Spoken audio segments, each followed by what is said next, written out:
Chers amis, on est ravis d'être avec vous dans cette nouvelle émission, bien entouré. Dans mon angle, j'ai mon cher père. Salut papa, tu vas bien? Nous sommes ravis d'être avec les frères et sœurs. Il y a eu un petit pic que je viens de lancer. Oui, c'est souvent comme ça en début d'émission. Souvent c'est lui qui commence, tu vois, mais là, pour une fois, c'était moi. Laurent, tu vas bien? Bien, très bien. Très heureux de t'avoir avec nous pour cette émission. Un plaisir d'être avec vous. T'es content? T'es content de reprendre la rentrée, ça y est, c'est reparti sur les chapeaux de roue. Ouais. Bon. Sur ce plateau aussi. Sur ce plateau aussi. C'est vrai. Et Nathalie, Oui. en tenue de léopard, c'est ça? Un imprimé léopard. C'est vrai qu'un jour j'ai dit je ne mettrai jamais de léopard. Ah au oui, final, en plus tu m'as dit ça il n'y a pas longtemps. Il y a pas longtemps. J'ai dit, jamais je mettrai, bah regardez. Ben voilà. C'est depuis que son mari lui dit mon petit chat. Oh, C'est Ah joli. ouais, non, hein. il m'a jamais dit ça. Ah, t'as jamais dit ça. Voilà. Je pensais. Je vais le dire à Guy. En tout cas, cette émission, elle promet de bonnes choses. Ouais. Deux sujets très importants, l'éducation nationale, et on va y venir tout de suite. Et c'est pour ça que je te voulais sur ce plateau, mon cher Laurent. Il devient blême. C'est pour une exécution en ligne. Je rappelle qu'il est professeur en lycée. Ma dernière émission. Ta dernière émission, ta dernière année en tant que professeur, on va voir ce nom. Donc, professeur de philo. Est-ce vraiment un professeur? Du coup, on se pose la question, c'est de la philo quand même, mais professeur de philo.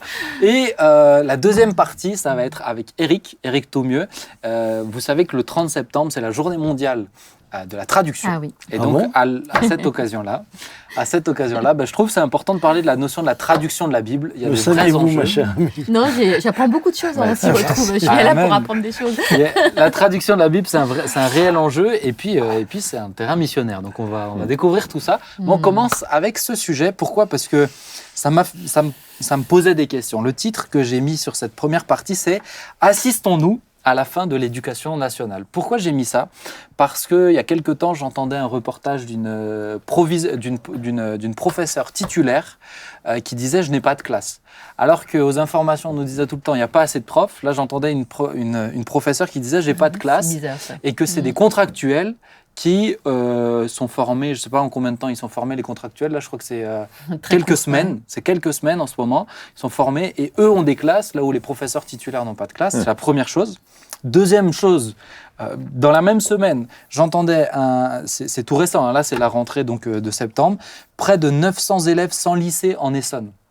Ah oui. Près de 900 élèves, des 900 élèves qui ont eu le brevet et qui se retrouvent sans lycée parce qu'il n'y a plus assez de place dans les classes. Et dites-vous bien que j'étais attristé d'entendre que par dépit, les collèges leur proposaient de redoubler leur troisième année pour faire quelque chose de leur année en espérant qu'ils aient une place l'année prochaine, alors qu'ils ont déjà eu le brevet. Donc près de 900 élèves, ça c'est maintenant. Et voilà, je veux juste vous citer un article qui était dans le Figaro, le ministre de l'Éducation nationale qui s'appelle Monsieur... Pas Mbappé, c'est Mbappé, c'est un joueur de foot. Non, c'est Monsieur Ndiaye. Ndiaye, exactement. Je suis surpris. Pape Ndiaye. Pape Ndiaye veut s'attaquer au collège. Voilà, c'était à cause du pape que j'ai pensé à Mbappé.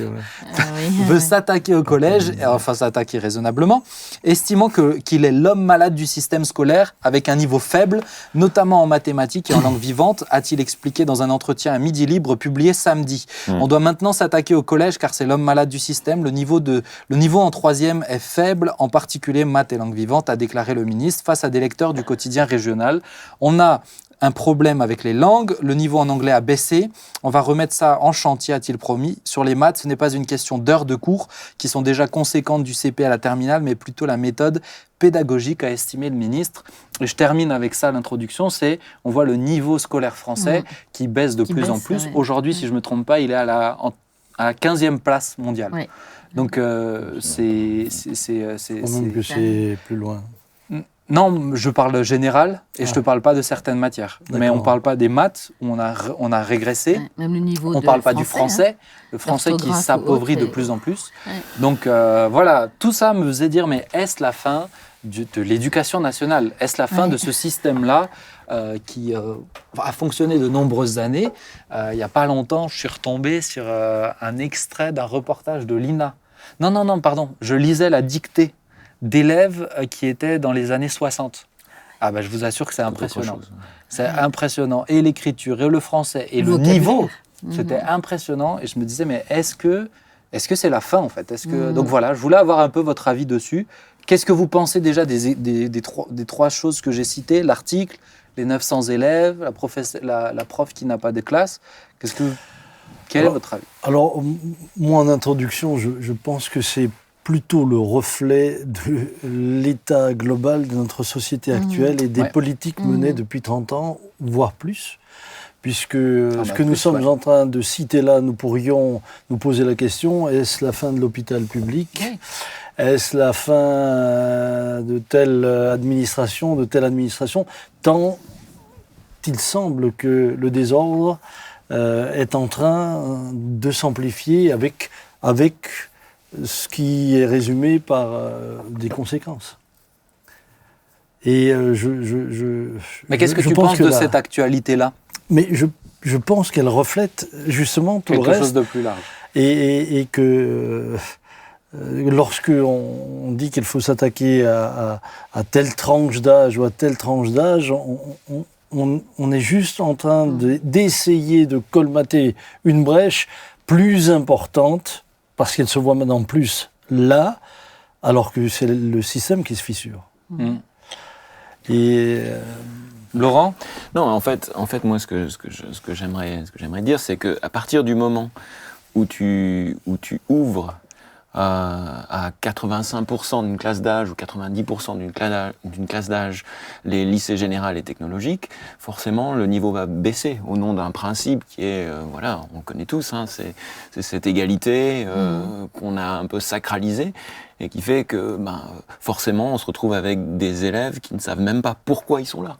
Donc quand tu dis qu'il y a 900 élèves au collège qui n'ont pas obtenu de place, c'est sans doute des élèves en réalité qui ont voulu, je ne sais pas, hein, mais imaginons des élèves qui veulent aller en lycée professionnel, qui n'ont pas de place et qui par défaut bien souvent se retrouvent affectés dans les lycées généraux. Ils n'ont pas le niveau. Malgré ça, aujourd'hui, un élève, c'est lui qui choisit de redoubler ou de ne pas redoubler. Voilà, là aussi, alors tu parlais de l'hôpital, mais voilà, que ce soit le patient à l'hôpital ou l'élève au lycée, les parents, ce sont eux aujourd'hui qui pilotent et qui décident. Donc forcément, tu réunis tous ces éléments-là et par la force des choses, en fait, c'est une mécanique qui fait que par la force des choses, le niveau va forcément baisser. Quand tu parlais d'une dictée dans les années 60, mais dans les années 60, il n'y avait pas 85% d'une classe d'âge qui obtenait le bac. Ouais. C'est vrai. La différence, elle est là aujourd'hui. Et elle est liée au fait, alors je ne sais pas si c'est lié au marché du travail, si c'est lié au fait qu'on essaie de placer les gens. C'est vrai que même les filières professionnelles en France, moi j'ai habité en Suisse, je suivais des jeunes en Suisse, mais il y en avait pas beaucoup qui faisaient le gymnase, qui a un niveau un peu plus haut que le baccalauréat. Mais les filières professionnelles sont extrêmement encouragées. Nathalie, qu'est-ce que tu penses de ça, de cette actualité ? C'est alarmant, hein, vraiment, parce qu'on laisse à des jeunes peu d'espérance. Une année sans rien faire, on leur propose, tu le disais tout à l'heure, de redoubler. Mais c'est dramatique. Moi, je serais à leur place, je quitterais forcément le système scolaire. J'essayerais de travailler, j'essaierais de faire autre chose, de voyager, de partir, je ne sais pas quoi. Mais je quitte le système scolaire à ce niveau-là. Ouais. Donc, c'est inquiétant parce que je me rends compte que les jeunes, finalement, ils n'ont plus d'encouragement pour essayer de réfléchir, pour essayer d'agrandir leurs connaissances. Et quelque part, je me demande si on ne fait pas exprès de bêtifier les gens. Non, mais c'est vrai, c'est inquiétant. Le goût de la lecture est complètement perdu chez les jeunes. C'est difficile. Alors que c'est la lecture qui permet de développer l'imagination, la créativité, la profondeur, en fait. Donc, ouais, c'est alarmant, c'est vraiment alarmant. Est-ce que, Laurent, j'aimerais bien avoir ton avis. Alors après, tu as le droit de ne pas être d'accord aussi avec mon point de vue là, mais... Tu as le droit, je te l'accorde. Si jamais, vraiment... Si jamais, ok. On le coupera au montage. Si tu n'es pas d'accord, je le couperai au montage. D'accord, bah écoute, non, mais, c'est parfait, je suis d'accord avec toi. Est-ce que pour toi, tu vois... ça fait combien d'années que tu es prof ? J'ai une parenthèse d'une petite dizaine d'années, donc ça fait 25 ans. 25 ans. Est-ce que tu as l'impression que toi, tu as vu... Je parle plus du système, même pas tant du niveau, là, mais le système, le fonctionnement qui est en train de s'effondrer. Parce que moi, je vois aussi, j'entends de plus en plus de jeunes profs qui disent « mais moi, je veux pas bouger ». Là où c'est fondamental au début, si j'ai bien compris, vous devez vous déplacer, etc. Et les profs qui disent « non, mais moi, je veux rester le plus proche possible ». Est-ce que tu as l'impression que ce système, il est en train de se désagréger de plus en plus ? Non, je pense que l'école a toujours été l'école. Quand tu dis, Nathalie, que voilà, le goût de la lecture, mais il y a des choses, il y a des choses qui finalement, parfois l'école elle est ce qu'elle est. Moi je le vois avec mes petits. C'est pas qu'ils n'aiment pas aller à l'école, mais c'est que quand ils n'ont pas l'école, ils sont contents. Ce que je veux dire, c'est que ça n'a pas changé. Et c'est plus tard aussi, sur cette base, quelle qu'elle soit, qu'avec la maturité, ce goût de la lecture peut finalement naître. Le goût pour les langues, peu importe, pour la philosophie, pourquoi pas aussi. J'entends souvent des parents me dire, quand j'étais au lycée, et même des collègues parfois, qui ne s'intéressaient pas du tout à une matière et qui finalement, en grandissant, mûrissant, je pense que l'école en ce sens n'a pas changé tant que ça. Et je vois pas en ce sens, je pense pas que ce soit la fin de l'éducation nationale. Là où on a des questions à se poser, c'est ce que je disais tout à l'heure, c'est qu'aujourd'hui, tu disais des élèves qui vont passer une année à redoubler, mais on a des élèves qui en fait vont passer 3 ans au lycée sans savoir ce qu'ils y font. Ça c'est... Donc, comme je le disais, c'est une énorme machine. C'est une espèce dans laquelle on est pris parfois. Et si les parents derrière ne suivent pas, si les parents n'essaient pas de voir finalement quels sont là où l'enfant peut s'épanouir. Ouais, mais tu vois, regarde, quand on dit il n'y a pas assez de professeurs, et quand on entend des professeurs qui disent mais moi j'ai pas de classe. Ça c'est c'est un problème du système. C'est pas un problème. Tu vois ce que je veux dire ? Et on l'a entendu longtemps, il n'y a pas assez de professeurs. C'est pour ça qu'on a mis des contractuels, etc. Et que de plus en plus de professeurs titularisés cette année disent très bien, mais et nous ? 10 ans, c'est plus facile de donner à des contractuels, tu vois. Une crise des vocations, il y a un argument économique lié à cette crise. C'est un métier qui n'attire plus parce que financièrement, compte tenu du niveau d'études, c'est pas un métier attractif. Il y a peut-être aussi un autre aspect, c'est qu'il y a des jeunes qui ont fait finalement les études pour être professeurs. Ils arrivent dans une classe où justement l'autorité du professeur est remise tout le temps en question. Ils n'ont pas la carrure. Classe violente. Classe violente. Et j'ai 2 cas de jeunes que je connais qui sont sur le point d'abandonner, alors qu'ils sont passionnés par leur métier. Ils sont vraiment passionnés, mais ils ne peuvent plus gérer leur classe. Donc notamment des jeunes filles qui sortent donc de leur formation, elles sont démunies parce qu'on les a pas formées non plus forcément à ça. Et qu'il y a un vrai problème de l'école chez nous. Mais ça rejoint entièrement ce que j'avais dit au départ. C'est une remise en évidence de tout ce qui dysfonctionne. Puisque ce que tu viens de citer là, eh bien, si on faisait une émission sur la police et sur l'autorité de la police et sur la remise en question de l'autorité, on est constamment dans la même problématique. Mais ça, c'est pas... Et au fond, si nous grattons un tout petit peu, il y a un tel rejet des valeurs qui sont dictées par la parole de Dieu. Un tel rejet. L'Écriture nous dit d'éduquer, l'Écriture nous dit de corriger, l'Écriture. Mais on est dans une telle volonté de nous libérer de ce entre guillemets joug qu'on en arrive à ce désordre monstrueux. Mais ça, c'est pas la politique. Ça, ce résultat-là, c'est pas la politique qui est pratiquée depuis 30 ans ou plus. Même si cette politique-là... toute politique est influencée par une idéologie. Et on est dans une idéologie de plus en plus marquée par un athéisme qui ne s'affirme pas et qui se cache derrière un mot laïcité. Mais la laïcité telle qu'elle est définie en réalité, on pourrait être d'accord avec. Le problème, c'est qu'on n'est plus en face de la vraie laïcité. Et en finalité, vous avez finalement l'ensemble qui se met à dysfonctionner. C'est ça. Lorsque les enfants, l'autorité parentale, lorsque les parents sont menacés d'être dénoncés si ceci ou cela, lorsque le professeur ne sait plus jusqu'à quand il ne se retrouve pas devant un tribunal suivant ce qu'il dit ou ce qu'il dit pas,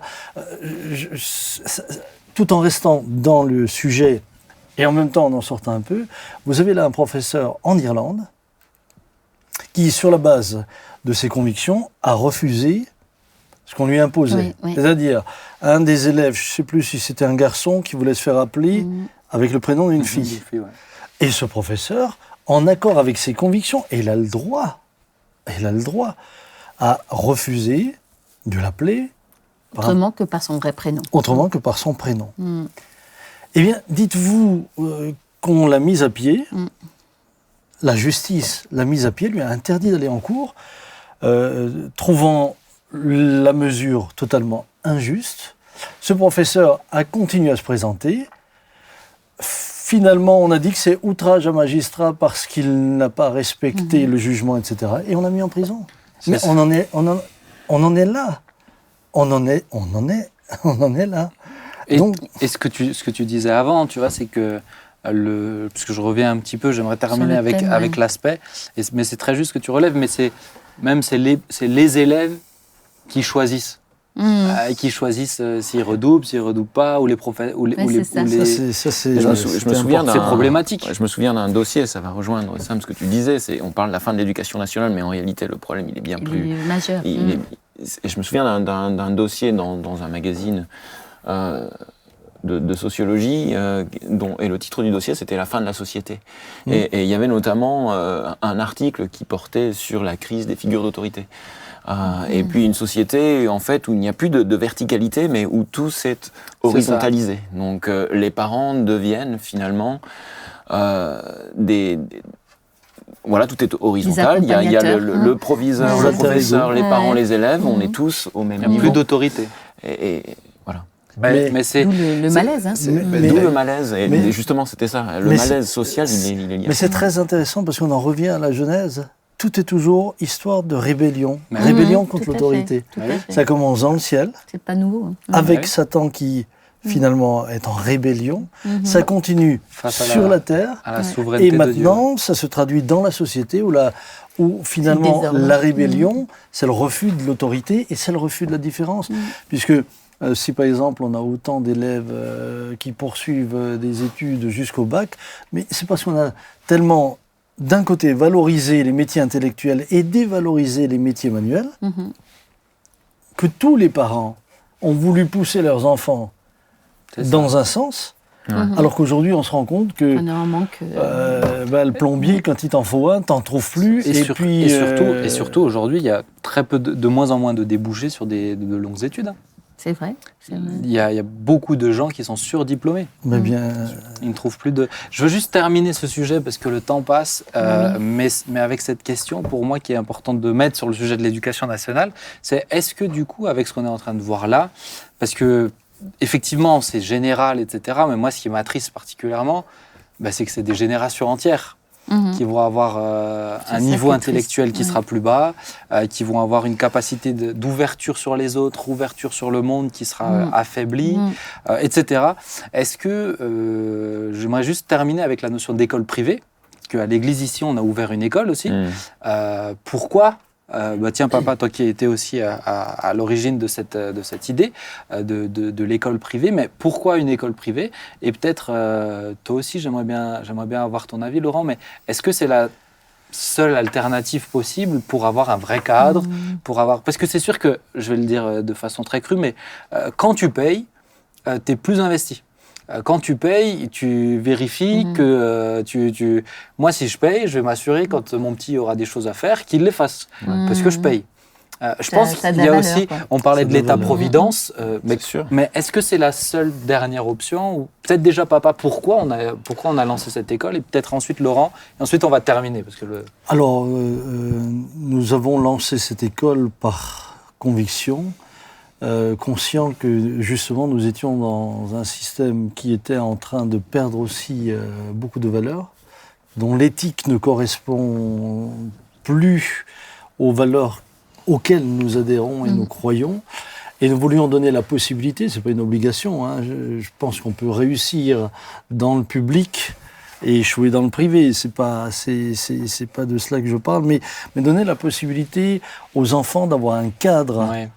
Un cadre dans lequel l'éthique, autant au niveau de l'enseignement, mais du contenu, leur permet de grandir avec des valeurs qui puissent ensuite, pour eux, être solides.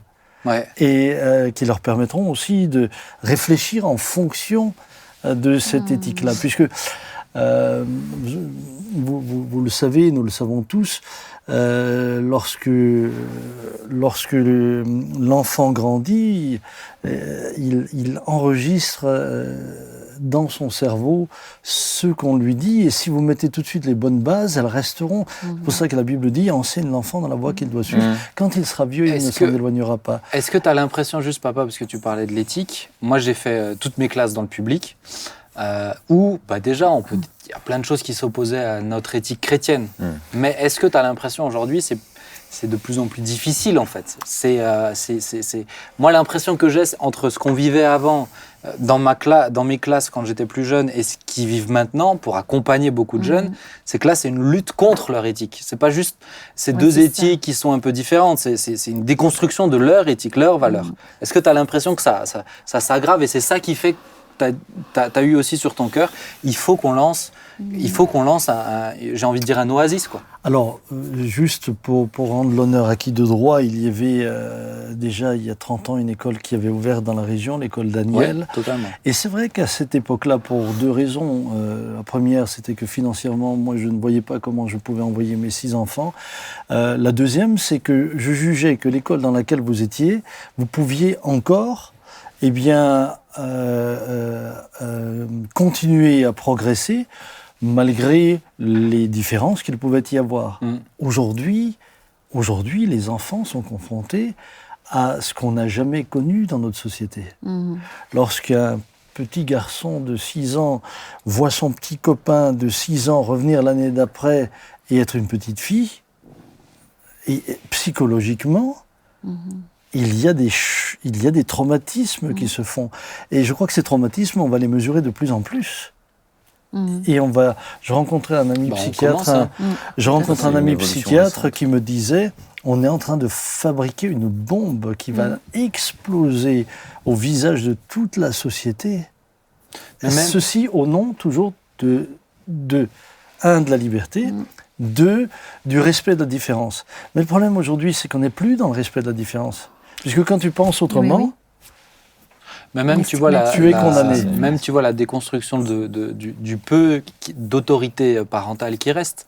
Aujourd'hui, dans les écoles, selon ton sujet, on te dit ne préviens pas tes parents, tu viens dans telle structure, etc. Donc, je pense qu'il y a vraiment une volonté, tu vois, et peut-être que c'est ça aussi qui a poussé à dire mais plus on va avancer, plus ça va être des tensions. Alors j'aimerais terminer, papa, avec Laurent. Qu'est-ce que, toi qui es dans le public, honnêtement, alors voilà, je te rassure, il n'y a personne de l'école privée d'ici, sauf que tu as un parent ici, et puis tu as des gens qui pourront tout leur répéter. Mais honnêtement, toi qui es dans le public, tu es chrétien, tu as ta foi, Qu'est-ce que tu as envie de dire sur ça? Qu'est-ce que tu penses de l'école privée? Est-ce que tu penses que c'est juste une fuite? Et qu'est-ce que tu aurais envie de dire, même aux professeurs? Tu parlais des jeunes profs qui sont en train de perdre courage et qui disent on va aller dans le privé. Autant apporter ce qu'on a dans le privé, parce que là-bas, on peut encore l'apporter. C'est vrai. Qu'est-ce que tu as envie de... Moi, ce que j'ai envie de dire, c'est que par rapport à tout ce qu'on dit, être aujourd'hui un enseignant dans le public, avoir des convictions comme les nôtres, ça devient de plus en plus difficile. Si on veut être vraiment cohérent avec ses convictions, tu parlais tout à l'heure d'un enseignant irlandais, ça c'est une évolution récente, j'ai de plus en plus d'élèves en fait, qui demandent à être appelés par tel prénom plutôt que par tel autre. Évidemment, les prénoms, il y a des différences de genre. Donc c'est sûr que c'est de plus en plus compliqué. Quand on est chrétien et qu'on a des convictions, de faire ce métier et de le faire de façon cohérente. Moi, je fais mon métier avec intégrité, dans la mesure où je m'efforce de préparer mes élèves à un examen. Mais par rapport, comme tu le disais Sam, à cette notion de laïcité censée défendre la liberté de conscience, mais qui en même temps ne te permet pas au lycée d'enseigner le créationnisme, donc il y a une espèce d'hypocrisie. C'est vrai que c'est compliqué et c'est pas facile forcément à vivre. En même temps, voilà, se dire demain je démissionne, c'est pas non plus une décision qu'on prend à la légère. Ouais, c'est sûr. Et c'est peut-être avoir le sentiment d'abandonner les élèves aussi. Mais est-ce que pour toi, est-ce que le privé t'énerve? L'école privée t'énerve? Non. Tu la comprends? Je comprends. Alors, il y a école privée et école privée. Mais l'initiative, comme tu le disais tout à l'heure, Sam, de l'école Daniel, et aujourd'hui c'est un collège, c'est un lycée, et bientôt peut-être ici aussi s'ouvrira autre chose qu'une école maternelle primaire. Et une école primaire. Ouais. Ça, je trouve que c'est beau, en effet. Alors, pour moi, c'est justement ce que tu disais tout à l'heure, c'est que il fut un temps où on pouvait coexister et cohabiter dans le respect des convictions différentes. Et on avait le droit de les exprimer. Mais ça fait quand même encore partie de notre démocratie, d'avoir le droit d'exprimer. Ceci dit, aujourd'hui, on est dans l'inverse. On est dans une volonté de déconstruction. Et comme cette cohabitation n'est plus de moins en moins possible, puisque même un enseignant comme toi, Laurent, aujourd'hui, tu peux tomber sous le coup de la loi. Et le problème, c'est que on est dans une idéologie qui est une dictature. Elle t'oblige à faire comme ça. Eh bien, pour moi, l'école privée est justement cette alternative et cette possibilité de dire à des élèves, dans cette société-là, vous pouvez encore vivre votre différence, mais dans un cadre. Avant, vous pouviez le vivre au milieu d'une classe. Maintenant, c'est beaucoup plus difficile. Parce que on culpabilise ceux qui pensent autrement que la direction. Puis on sait très bien que ça va aller en s'aggravant. Ben oui. Mais je trouve que les 3 dernières années. En tout cas, il y a une évolution récente. Qui s'accélère vraiment. Soit dit, la philo, c'est quand même une rare occasion donnée de pouvoir mettre les choses à plat. Moi, je n'hésite pas à parler du créationnisme. Je n'hésite pas donc à faire valoir des alternatives en leur disant que voilà, l'idée ici, c'est de pouvoir réfléchir. Je suis pas là pour les formater. C'est très bien. Donc c'est peut-être une dernière occasion de. Mais la liberté, c'est l'alternative. C'est l'alternative. Il y a plus quand il n'y a plus d'alternative. En tout cas, c'est une fausse alternative qu'on nous présente au nom de la laïcité. C'est en effet une fausse alternative. Les amis, on va avancer encore. Parce qu'on a encore un deuxième sujet, mais c'était intéressant, n'est-ce pas? Extrêmement intéressant. Absolument. Maintenant, je vous encourage à prier pour les professeurs qui sont dans le public, à prier pour les écoles privées, à prier même pour les élèves qui sont dans le public, parce que je vous assure, pour les accompagner, ils ont besoin d'avoir les reins de plus en plus solides. Donc vraiment que ça les rende forts, tout simplement, qu'ils s'accrochent à la foi. J'aimerais qu'on puisse passer à un deuxième sujet, le 30 septembre, tous les ans. Est-ce que vous le saviez? Mais c'est la journée mondiale de la traduction. Non, je le savais. Tu le savais, papa? Non, j'ignorais. Mais non plus. Est-ce que vous parlez d'autres langues? Toi, tu parles l'allemand?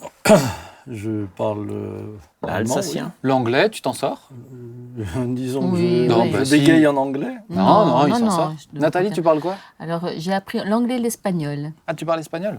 Je parlais bien espagnol. Je l'ai perdu. Tu l'as perdu. Je le pratique plus. Tu peux le retrouver. Et toi, Laurent? Le français, un peu. L'allemand. Pas l'allemand, non, pas l'allemand. Je bégaye en allemand et en anglais. En anglais.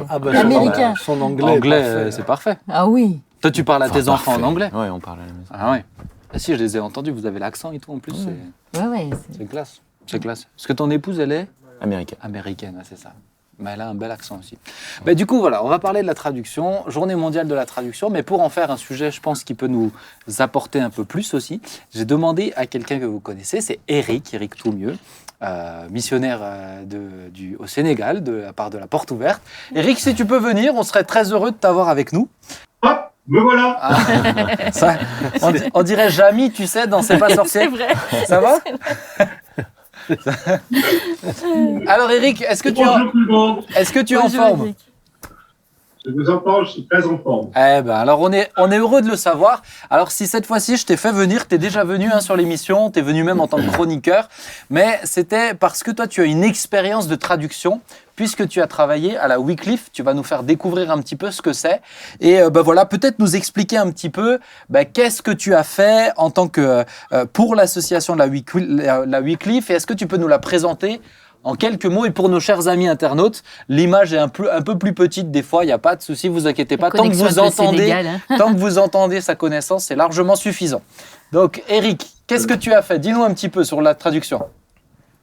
Écoute, l'Association mondiale pour la traduction de la Bible, c'est une des plus grandes œuvres missionnaires chrétiennes. Je crois qu'il y a à peu près 5000 missionnaires qui sont avancés dans les années 30 avec un missionnaire américain qui s'appelait Cameron Townsend et qui travaillait en Amérique centrale et qui distribuait des Bibles en espagnol.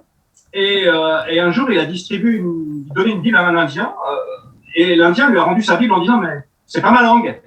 Et lui, il pensait qu'en Amérique du Sud, tout le monde parlait espagnol. Et il dit, comment ça, c'est pas ta langue? Il dit, non, ma langue, c'est le mixtec. C'est une autre langue. Moi, je comprends pas cette langue. Et il a regardé le missionnaire et il a dit, mais si ton Dieu est aussi puissant, pourquoi il est même pas capable de parler ma langue? Et ça a été comme un coup au cœur de ce missionnaire qui s'est rendu compte que dans le pays où il travaillait, il y avait 60 langues, que dans toute l'Amérique centrale et l'Amérique du Sud, il y avait plus de 1000 langues. Et que l'Église avait pris un énorme retard, déjà un retard, je dirais, conceptuel, ne se rendait pas compte de la complexité en fait du monde, et donc il a créé la Wycliffe, avec un jour devant le trône de Dieu, puis il y aura des représentants de tous les peuples, toutes les nations, toutes les tribus, et toutes les langues. Est-ce que tu peux nous donner quelques chiffres sur la traduction de la Bible aujourd'hui? Elle est traduite dans combien de langues, combien de dialectes? D'accord. Alors, pour faire simple, il y a déjà 7000 langues qui sont reconnues dans le monde, un petit peu plus de 7000. Toutes n'ont pas besoin de traduction parce qu'il y a des phénomènes de bilinguisme. Il y a certaines langues qui sont en train de mourir aussi rapidement. C'est une tristesse. D'ailleurs, on parle de perte de biodiversité, mais la perte linguistique, c'est une immense perte.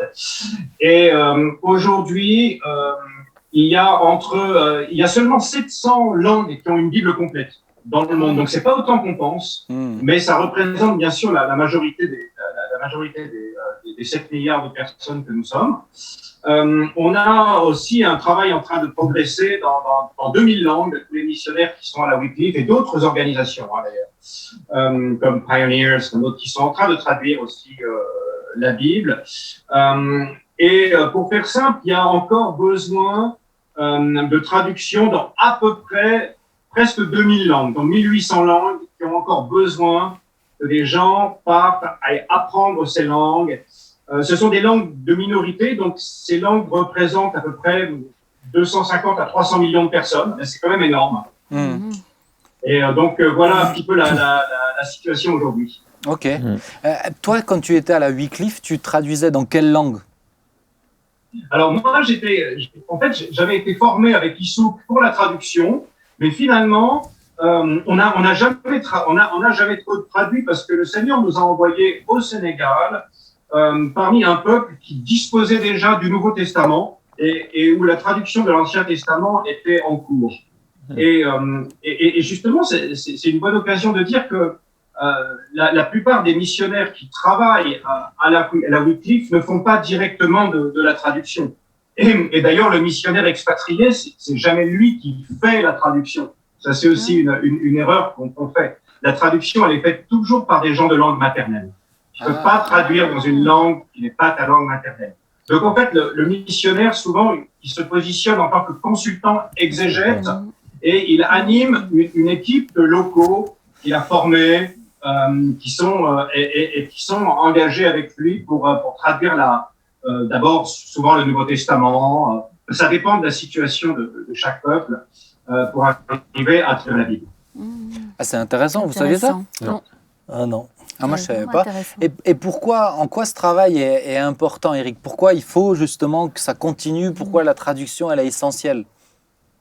Les langues sont très, très importantes. D'ailleurs, c'est l'un des aspects de la Pentecôte sur lequel je trouve qu'on glisse très facilement, c'est le fait que le Saint-Esprit apparaît comme une langue de feu et qu'il se pose et qu'il y a un miracle linguistique qui arrive où tout le monde se comprend.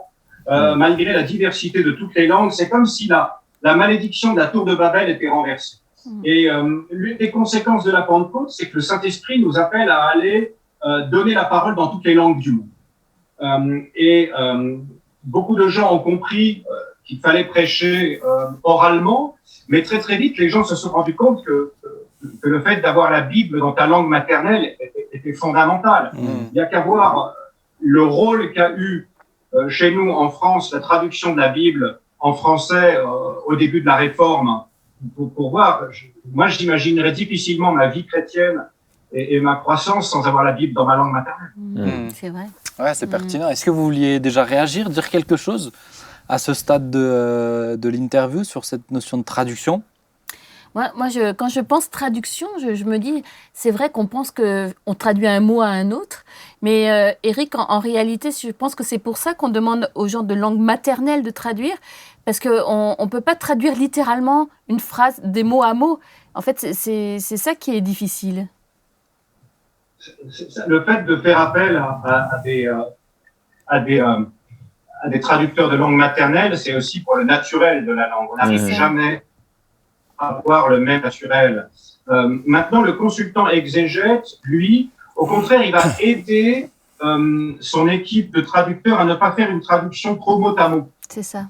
La traduction mot à mot, en fait, trahirait davantage le texte original. Et tout le travail de la traduction, c'est un travail, avant même de traduire le premier verset, tu fais au moins 5 ou 6 ans d'études approfondies de la langue, de sa grammaire, de la façon dont on dit les choses, de la culture. Tu essayes d'avoir un dictionnaire d'à peu près 2-3 000 mots. Enfin, c'est un énorme travail préliminaire pour avoir une traduction qui soit le plus possible fidèle à l'idée originale de l'écrivain biblique.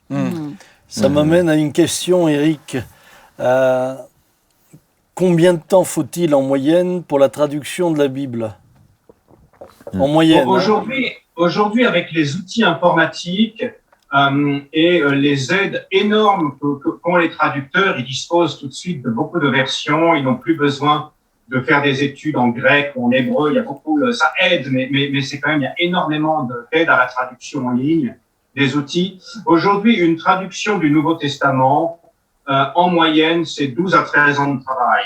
Il faut compter vraiment beaucoup plus pour la Bible. 12 à 13 ans.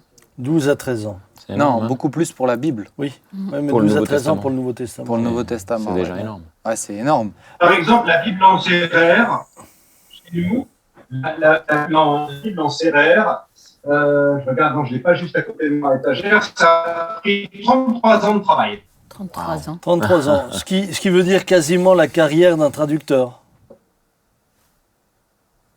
Oui, de plusieurs traducteurs qui se sont succédés, plusieurs équipes. C'est un travail long, complexe et complètement fondamental. Aujourd'hui, l'église sérère au Sénégal, elle est vivante, elle est l'église la plus vivante du Sénégal grâce à la traduction. Oui, mais oui. Éric, quelles sont les difficultés les plus souvent rencontrées face à la traduction de la Bible ? S'il y a des choses un peu récurrentes ? Alors, souvent, tu arrives, les missionnaires arrivent chez des peuples qui, à force d'avoir été écrasés, dominés, pensent que leur langue n'a aucune valeur. Et donc, c'est tout un combat, un échange pour que les gens réalisent que leur langue est d'égale valeur avec toutes les autres langues.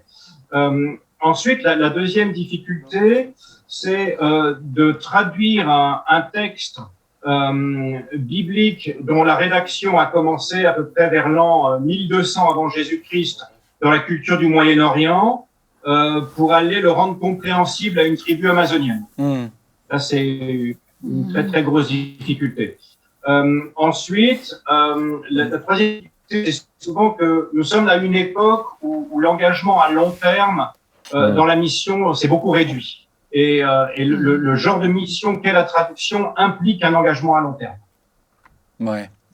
Mais avant, tu parlais de la notion de le faire comprendre à un peuple en Amazonie, par exemple. Mais est-ce que ça signifie que c'est au-delà de la connaissance de la langue, il faut aussi une connaissance très profonde de la culture dans laquelle on veut amener la traduction de la Bible ? Est-ce que c'est nécessaire, c'est indispensable ?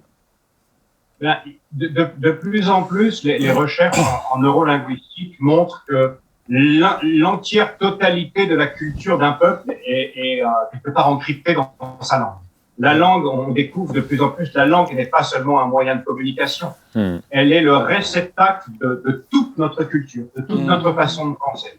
Donc, les missionnaires qui viennent, même s'ils ne sont pas les traducteurs finaux, doivent atteindre quand même un certain niveau dans la langue avant même de commencer à la traduire. Et il faut s'assurer d'avoir la Bible. La Bible, je crois qu'il y a 6000 mots différents dans la Bible. Je veux dire, dans le texte original, c'est extrêmement riche. Et il faut explorer, il faut que le traducteur il explore le génie de la langue cible afin d'en extraire le maximum de mots et de sens pour avoir une traduction qui va à la fois être fidèle au texte original et qui va être compréhensible immédiatement par les gens de la culture qu'on cherche à atteindre. Ouais. Est-ce que vous vouliez... Laurent, tu voulais intervenir? C'est un art. La traduction, c'est une technique, mais c'est aussi un art. Ouais. Mais donc c'est indispensable qu'il soit au moins un certain temps parmi le peuple vers lequel il veut traduire la langue, comprendre un peu toutes ces choses-là. Il peut pas le faire. Ce que je veux dire, c'est qu'il peut pas traduire à distance. C'est un engagement de moi. Ouais. Non, ça marche pas. Ouais. Ok. Tu dois t'immerger. Tu dois faire comme Jésus. Tu peux pas faire à distance. Ouais. Laurent. Non, mais ça, moi, ça me fait c'est penser... Intéressant, d'ailleurs, c'est intéressant de voir que Jésus, le missionnaire, a passé 30 ans dans une culture pour pouvoir en tirer tout le matériau qu'il va utiliser dans ses paraboles, dans ses enseignements, parler parfaitement langue. Même notre Bible que nous aimons tant est une traduction que l'original, quand Jésus parlait, il parlait en araméen. Bah oui. Donc déjà, même le texte grec que nous avons n'est pas la parole originale. Donc la traduction est dans l'ADN même de la mission et de l'évangile qui est amené à se répandre dans toutes les cultures du monde. Et justement, comment tu peux dire, Laurent, aux gens qui diraient « Ouais, mais à force de traduction, et je l'entends souvent, mais à force de traduction, vous n'avez plus du tout le même texte.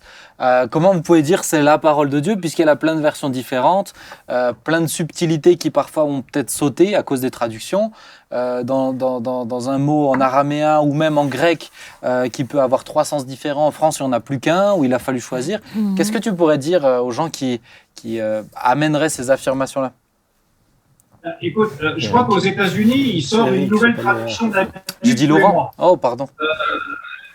Je crois qu'en France, on a eu 1 ou 2 traductions par an nouvelles qui sortent pour donner, par exemple, la Bible comme parole de vie, qui va essayer d'être plus lisible et plus accessible à des gens peut-être qui n'ont pas fait beaucoup d'études. Une Bible comme celle de Chouraki, qui est une Bible qui fait du mot à mot avec le texte original.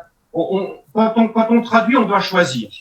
On doit faire des choix. Et chaque traduction représente un choix. Elle n'est pas, on disait, traduttore traditore, c'est-à-dire traducteur traître, pour reprendre l'italien. Mais en fait, non. La traduction est une œuvre que je trouve profondément humaniste et profondément chrétienne. Elle est un pont jeté entre 2 compréhensions et il nous appartient d'essayer de faire le meilleur travail possible. C'est tout ce qu'on nous demande et c'est déjà pas mal. Ouais. Laurent, tu voulais intervenir. Non, je voulais intervenir. Disons que tout ce qu'on dit me fait penser au sous-titre de la Seconde 21 qui dit l'original avec les mots d'aujourd'hui. Et cet équilibre fragile entre, d'un côté, la littéralité du texte, et puis de l'autre, en effet, rendre le texte accessible. C'est ça. Surtout que le vocabulaire s'appauvrit. Et donc, c'est un défi. Dans notre langage courant. C'est ça, on perd beaucoup de mots. Je fais une petite parenthèse, mais Laurent, Eric, tu pourras répondre aussi. Je ne sais pas pourquoi vous m'impressionnez tous les deux. C'est quoi votre traduction préférée de la Bible ? Alors moi, j'ai découvert la Bible, je me suis converti aux États-Unis, donc moi, j'ai découvert la Bible en anglais. Donc c'est rigolo parce que tout à l'heure on parlait de la langue maternelle, mais finalement moi c'était la NIV. Et puis aujourd'hui, c'est la Louis II que... Louis II. Oui, parce moi, que c'est celle que j'ai pratiquée en français. Moi, depuis mon enfance, à l'église, j'entendais la Louis II. Ouais. Donc, mon père préparait ses messages dans la Louis II. C'est une habitude. Tous les pasteurs qui passaient, la Louis II a été quand même la Bible utilisée par une majorité d'évangéliques et pendant très longtemps. Ouais. Il n'y a que maintenant qu'on voit qu'il y a Il y a une diversité. J'ai même, la prochaine fois que tu viendras, j'ai la Bible en alsacien. Ah ouais. Ah oui, j'ai la Bible traduite en alsacien. Oh. La totalité? Et Langue oui. très Oui. parlée dans certains coins Et du monde. oui, Nathalie? Alors moi, je me suis convertie avec la Bible en français courant que Ouais. mon frère m'avait offerte. Et aujourd'hui, j'avoue que j'avais lu la Bible Louis II. Louis II. Eric, toi, c'est quoi? Toi, tu lis Moi, beaucoup en c'était, serrère aussi, la non? Bible seconde à la Colombe, c'est Ah oui, Colombe. Ah oui. avec laquelle j'ai grandi. Mais Ah. aujourd'hui, j'aime énormément la parole de vie. Parole de vie. Elle Ah me ouais. permet de... La retranscription. On a Ah ouais. une situation assez particulière en France, parce qu'on est un pays qui a fait disparaître ses langues. On avait plein de langues en France, Ouais. C'est et vrai. aujourd'hui, il reste l'alsacien qui est assez vivant encore, le breton, Le breton. ça va pas bien, Le le basque. basque, peu, Le le corse. provençal, non. Le On est un corse. pays qui a fait... le Corse. Le Le Corse, Corse, beaucoup. le Corse. Corse, un Il est peu, vigoureux. ouais. Et on est un pays qui avait plein de langues et qui les a fait disparaître des fois assez brutalement. Mhm. Ouais. Bah, d'où le fait de l'avoir en alsacien qui peut encourager à s'y remettre. Moi, je l'aurais parlé si on me l'avait appris, hein, mais bon, après, voilà, j'ai des parents un peu flemmards, hein, mais c'est pas grave. C'est un peu tard, Benjamin, Ouais. c'est un peu tard. Regarde en avant. Non, mais je le transmettrai à mon enfant. Mais justement, Eric, j'ai une question. Comment traduire dans une langue qui n'a pas l'écrit? Ou est-ce que toutes les langues ont forcément l'écrit? Ah non. La Wycliffe, 90% des traductions de la Wycliffe sont dans des langues qui sont en orale. Et la formation que nous avons faite avec Kissouk, elle nous apprend à mettre une langue orale par écrit. C'est une science, c'est quelque chose d'extrêmement intéressant. On fait de la phonétique et on fait de la phonologie. Hein, la phonétique, c'est apprendre à reconnaître tous les sons d'une langue. Et la phonologie, à les organiser, à voir comment ils s'organisent dans une langue pour pouvoir faire un alphabet. Ouais, C'est Quel travail. Mais donc quand ensuite... tu te lances dans la traduction, quand tu te lances dans la traduction, il faut être prêt à te former. Il faut leur apprendre à lire. alors, Mais c'est du ça, coup. donc ensuite, il faut leur apprendre à lire. Tu as tout compris. La traduction ne peut pas aller sans alphabétisation. Et c'est pour ça que, par exemple, quand Kissouk, elle, depuis le départ, elle est spécialiste en alphabétisation. Combien de Bibles traduites restent sur les étagères parce que Ben oui. non seulement on n'a pas fait d'alphabétisation, mais on n'a pas fait en plus quelque chose qu'on appelle l'utilisation des écritures traduites, c'est-à-dire travailler avec les églises. Tout à l'heure, vous avez dit à quel point vous êtes attaché à une certaine traduction. Et des fois, quand vous prenez une autre traduction, vous êtes choqué, vous êtes mal à l'aise. Mais imaginez des églises qui ont, par exemple, en Afrique francophone, toujours utilisé la Bible en français. Elles vont avoir beaucoup de mal à promouvoir la Bible dans les langues maternelles. Donc, il y a toute une question de changer, de sortir de notre zone de confort et de changer nos bonnes vieilles habitudes. Et parfois, pour ne pas l'avoir fait, on a certaines traductions qui sont inutilisées. C'est vraiment dommage. Ben oui. Toi, tu lis en serrère, hein? Oui, nous, on lit en serrère. Non, mais toi, je te rappelle, quand on était au Sénégal, c'est impressionnant. Hein. Ouais, c'est Et tous fort, les hein. Sénégalais, ils étaient impressionnés, ils m'ont Ouais. applaudi et tout. Non, c'est impressionnant, mais en fait, on comprend que c'est un travail beaucoup plus profond que juste la traduction de la Bible. En fait, c'est vraiment, C'est fort. tu donnes des outils à tout un peuple pour aller même plus loin, au-delà de la Bible. En Mais fait. moi, je dois Ça. honnêtement confesser qu'avant de connaître Eric, je ne prenais pas du tout La mesure. la mesure de l'importance de la traduction. Et c'est la venue d'Eric et Kissouk, et ensuite ce que j'ai vu comme conséquence au Sénégal, qui m'a amené à me rendre compte à quel point cela faisait partie aussi de la mission de l'Église. Bah, Puisque aller par tout le monde ne peut pas se faire sans cette étape-là. Et à quel point il nous faut aussi prier pour tous ces C'est traducteurs. C'est vrai. Moi, je dois dire que lorsque Eric m'a parlé la première fois de la Wycliffe, moi, ça me disait, mais absolument rien. c'est ça. Tu me parlais d'assurance Tourix, ça me disait plus. que la Wycliffe, tu On vois. a tes références littéraires. Hein, C'est vrai que mes références littéraires sont limitées. Et je pense qu'il est important, même dans une émission comme celle-ci, que l'Église et les chrétiens prennent conscience de l'importance d'où le but. qu'a ce travail. Le but de l'émission. Exactement. Mais du coup, j'ai une dernière question pour toi, Eric. Comment vous faites avec des langues, des langues qui ne sont que pratiquées par un peuple qui ne parle que cette langue et où il n'y a aucune porte d'entrée? Je pense par exemple, on a une fois discuté de ça, tu sais, l'île des Sentinelles. Où personne ne peut rentrer dessus. Le dernier qui est rentré, c'était un évangélique qui s'est fait tuer, qui s'est fait malheureusement tuer à coups de flèche. Mais quelqu'un qui arrive à avoir accès à ce peuple-là, comment on peut faire, à ce moment-là, on peut faire en fait pour déjà comprendre et puis ensuite pouvoir traduire quoi. Je pense à l'Égyptien où Champollion, il a que pu traduire parce qu'il y a une clé, tu vois. Donc comment tu fais? L'Égyptien, c'était le déchiffrage d'un alphabet. Oui, mais est-ce qu'il y a des techniques pour aborder une langue alors? Alors, quand tu arrives dans un peuple, il y a des techniques qui sont très amusantes et très simples. En fait, tu progresses très très vite par certaines techniques dans la langue orale et puis tu es là, tu te crées ton propre dictionnaire, tu comprends comment on dit ci, comment on dit ça. Au bout de 2-3 ans, tu atteins un bon niveau dans une langue orale. Il y a des techniques qui sont vraiment très, très amusantes.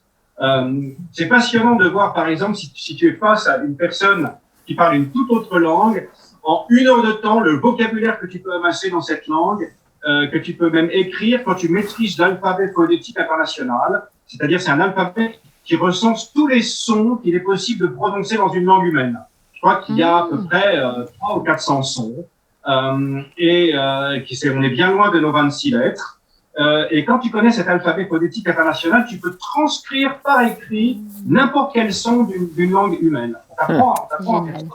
Donc c'est intéressant. Et j'aimerais dire, pour rebondir par rapport à ce que Sam disait, que les gens dans l'émission, on est affligé d'un très très faible nombre de Français qui sont engagés dans la traduction. Alors que l'Afrique francophone, je crois, a un besoin encore d'au moins 200 ou 300 traductions, si ce n'est plus. On est désespérés. Alors, ce sont les Américains qui doivent apprendre le français, et puis encore apprendre les langues locales. Il y a très très peu de gens dans notre pays, de missionnaires, qui sont intéressés et qui sont même au courant. Donc, j'espère que cette émission, elle va donner envie. Nous aussi, les Français, souvent, on est un peu traumatisés par les langues à cause de l'école. Et j'aimerais leur dire que moi, j'étais pas très fort en langue à l'école. Donc, ça a rien à voir. C'est une question de passion pour la communication de l'évangile et de motivation. C'est vrai que Rolf et Gisela m'ont terrorisé. Hein. Bon, ist Rolf und Gisela, mon ami. Mais Eric, t'es quand même, parce que tu dis que t'es pas fort en langue, mais t'es quand même extrêmement doué en langue. Parce que je voulais terminer. C'est apparu à l'âge adulte.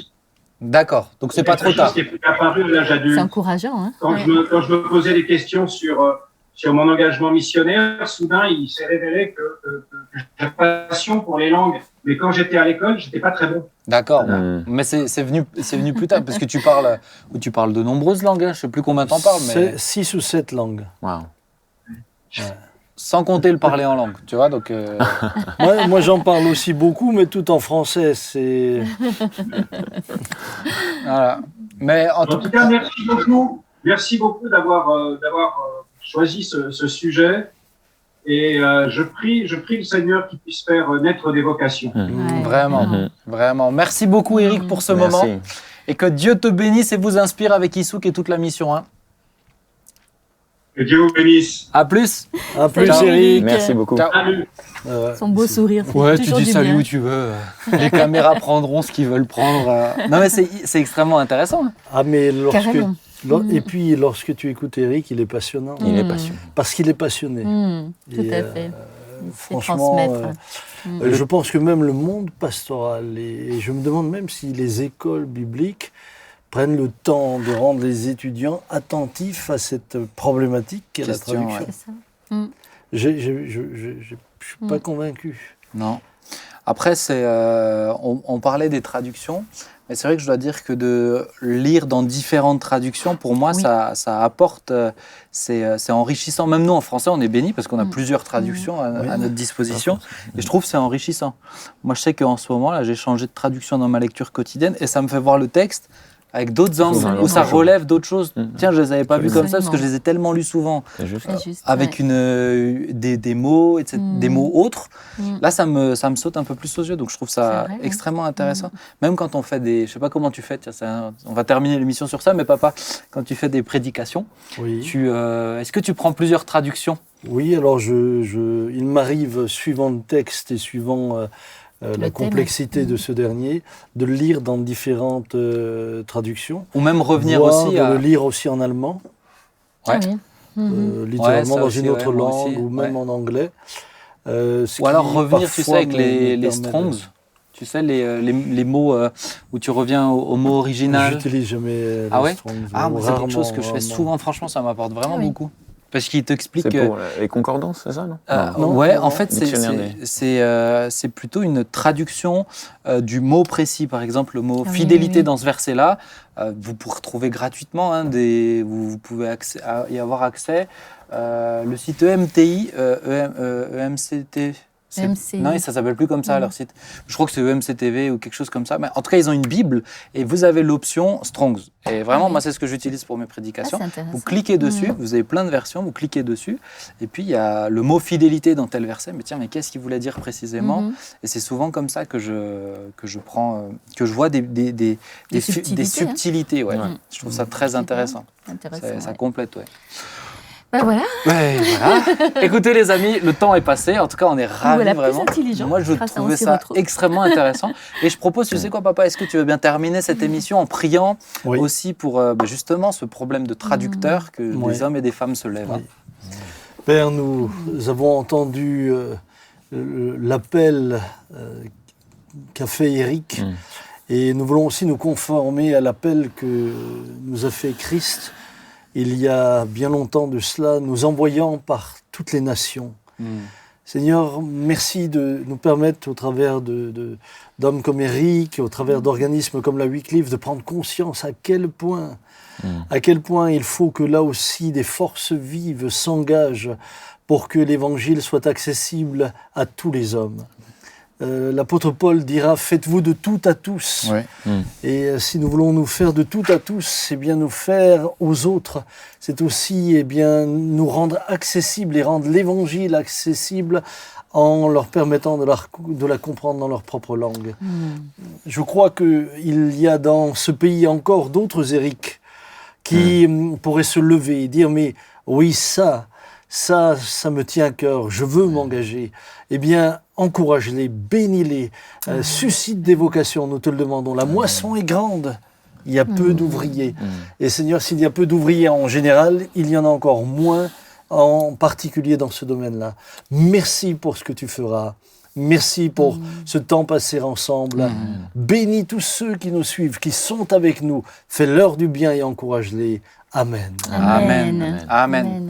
Merci à vous trois. Et merci à vous, chers amis, pour votre régularité sur cette émission. On est heureux de vous servir encore une fois pour cette nouvelle saison. Rendez-vous la semaine prochaine, 19h. Que Dieu vous bénisse. À très bientôt. À bientôt. Au revoir, à bientôt. Ciao.